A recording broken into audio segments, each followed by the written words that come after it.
Vous répariez plutôt que de jeter vos objets usagés, il est peut-être encore possible de les sauver.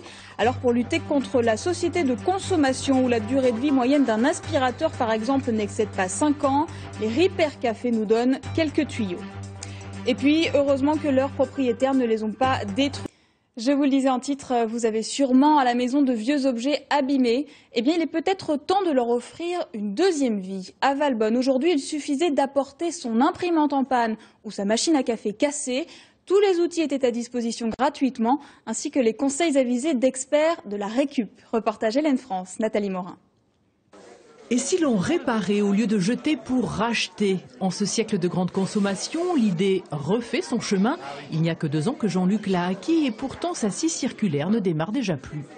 Je m'en suis relativement peu servi et puis bon, un beau jour, plus d'un moteur, plus rien. Donc je ne savais pas trop comment faire, j'étais prêt à l'acheter. Et puis je me suis entendu parler de Repair Café. 2 mots magiques venus de Hollande, un concept créé pour mettre en relation petits appareils en panne et réparateurs bénévoles. J'avais quand même tendance à démonter mes jouets, bidouiller avec et puis les remonter. Des fois ça marchait, des fois ça marchait pas. Mais bon, c'est quand même un truc que je faisais assez régulièrement. Ici, on ne concurrence pas les professionnels. D'ailleurs, certains ont intégré l'association à titre bénévole. Le but est de changer les comportements, y compris ceux des enfants, de promouvoir d'autres formes d'économie et gratuitement de créer du lien social.